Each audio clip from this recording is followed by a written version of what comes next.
Local. I'm here today with Madeline Wang from 7C's Leadership, and it's hard to tell what you do with a name like that, so tell me about your business. Hi. Well, thank you very much for taking the time. It's such a nice initiative you've taken on. So 7C's standing for, let's go, critical thinking, communication, creativity, collaboration, confidence, compassion, and consciousness. Oh, that does have good meaning. That's very nice. So it's a framework. And for me, I've always been interested in personal growth. So I grew up in China, and I came here when I just turned 18 and had the best opportunity to study, to work, to live here. So blending the two cultures is something that fascinates me, especially when it comes to personal growth. So that sort of brings it together. But in terms of what I do, I see myself as a growth coach. Okay. For adolescents. So that's middle school and high schoolers. Now leaning more towards the high schoolers. And I integrate that with college counseling, especially when students are about to going through that process, which is very complex and getting more and more. So what do I do? I started, when you start a business, there is always a confluence of reasons, but for me, a couple of distinct or most powerful reasons. So I had actually more than 20 years of a career in finance and strategy consulting. So I worked at McKinsey when I first started, and then moved to investment banking, worked at the Bank of America, Merrill Lynch, and Deutsche Bank, and then moved into the solar renewable energy finance. But I had a wonderful coach who basically opened my eyes. He really showed me a new way to look at who I am, what I'm good at, and what my calling is. So I just felt so powerful, and I want to share with others. And at that time, this is in 2019, I also almost had a car accident with my son next to me. Our car got out of control and was spinning on the highway. So at that time I said, you know what, life is so short, I have to do something that I'm meant to do. I was in finance, I was doing great, but it just wasn't inspiring, let's put it that way. So I said, okay, I'm going to do something related to personal growth. And I started by actually working on a series of skill building workshops. I had a great friend, Tim Liu, who suggested this idea, and I put together a series of workshops on communication skills, interpersonal skills, public speaking, writing, business, you name it. And at that time, it was in 2020, so COVID just hit, everything went online. But the benefit of that is that I had access to a lot of students. Right. Near and far. Right. So over that 2-year time period, I've taught hundreds of students as far as New Zealand because of Zoom. But then when COVID sort of subsided, people and the students went back to their activities. So I realized those kind of workshops don't seem to hold as much attraction, because there's just so many things people work on. There isn't as much time. So as any business owner, you start to pivot. And I realized that those are still really, really valuable skills along the framework of 7C's, of course, that actually are very consistent with what colleges are looking for. And college application is something that's on the mind of the students. So then I integrate the two. But I add to it a really strong component of self-discovery, which is always my main focus, right? Because that's what my executive coach taught me. So right now I work with students from self-discovery, discovering who they are. It sounds like a big, very ambiguous topic, but it actually, when you go through that process, you know what you're good at, you know what you're interested in. You know where your creativity, your motivation, your drive come from, and all of a sudden you have a sense of direction. Now, it's very important for students. I think it's different for the older generation versus the young generation. For older generations, America says, be the best you can be, right? Choose your path. But usually at that time you have, a few paths. Right. But now, oh my goodness, so many choices. And if you look at research, when there's too many choices, actually become extremely stressful, especially because they have social media, they can see everyone else what they're doing. Right.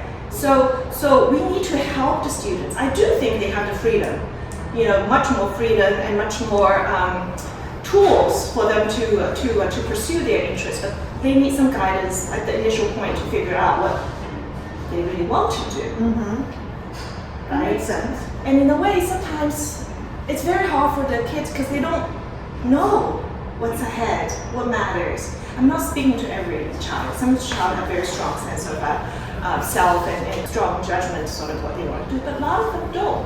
And therefore, being able to guide them, being able to show, given the experiences I have had, what matters and what's really deeply unique about them, it's just wonderful. I see my students have much clearer sense of who they are, much more passionate about what they do, and then you can plan out. It's like strategy consulting for individual students and sometimes for families as well. What kind of activities they might want to put more efforts into.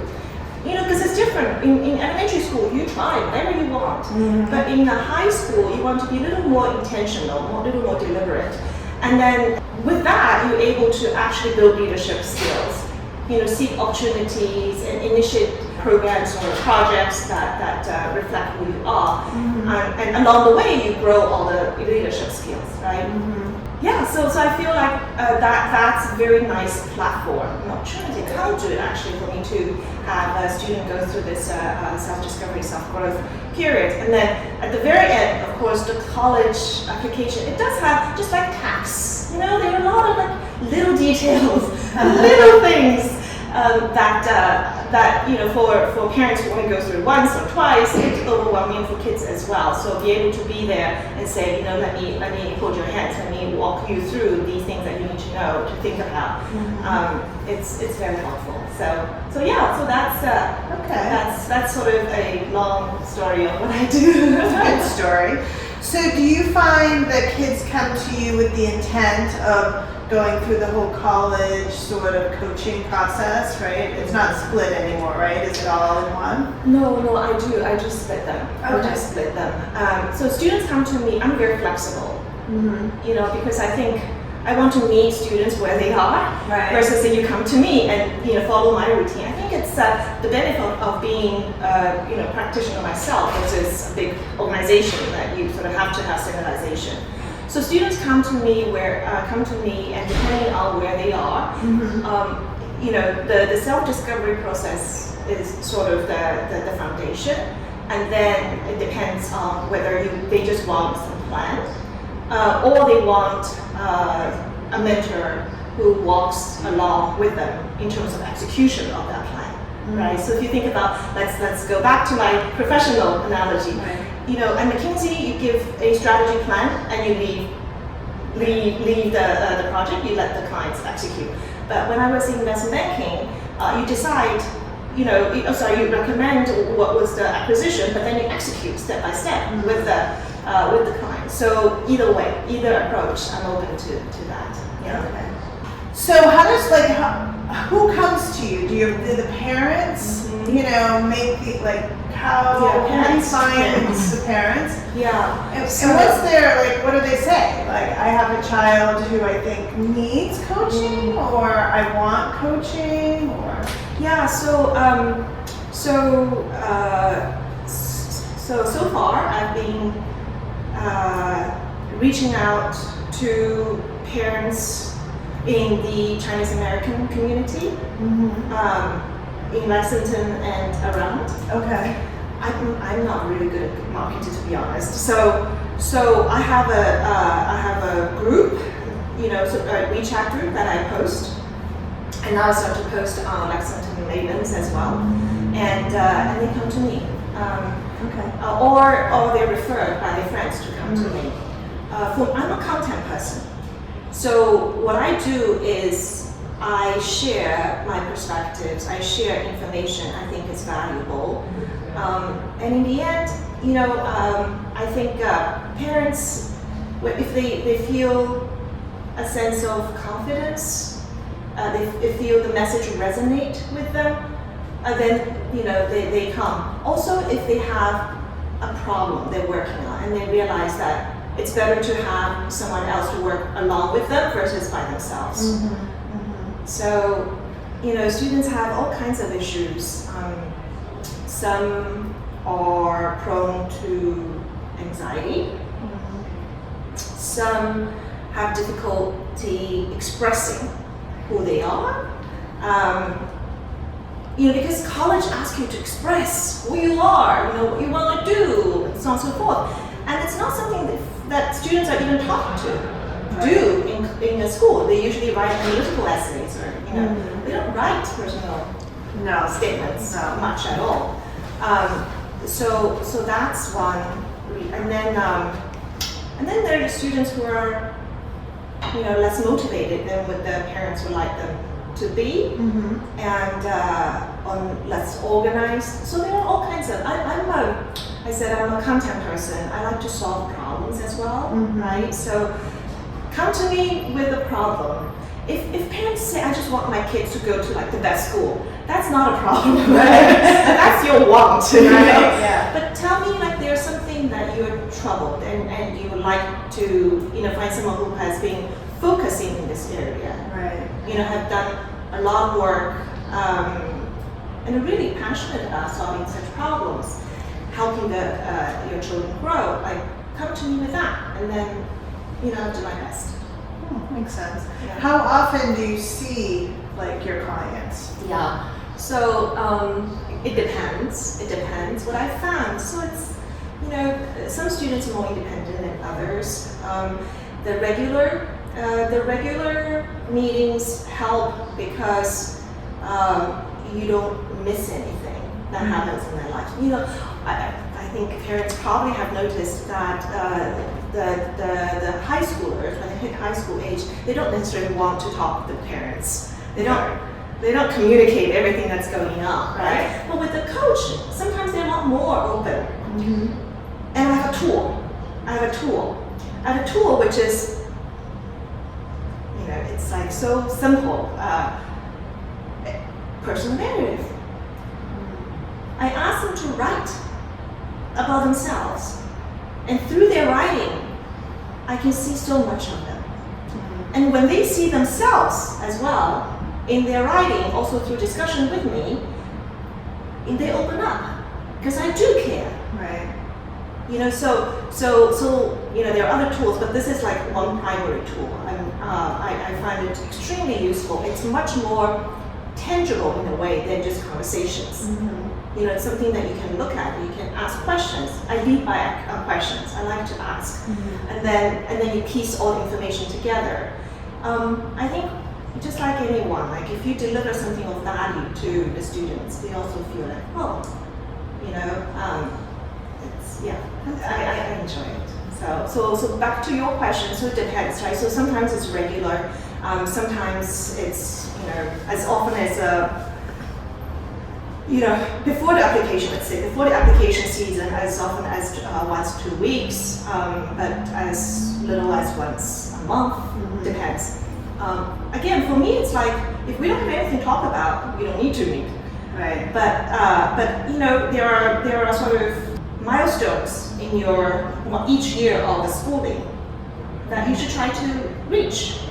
Not only the academic ones, but also extracurricular. I feel extracurricular even more interesting to me than the required classes. Because required classes, you don't have choice. Right. These are what you need to take. So work hard and do well. Of course, some students are not very motivated, so let's work on that. But when it comes to extracurricular, students have choice. And it's fascinating the kind of choices they make and why they make those choices.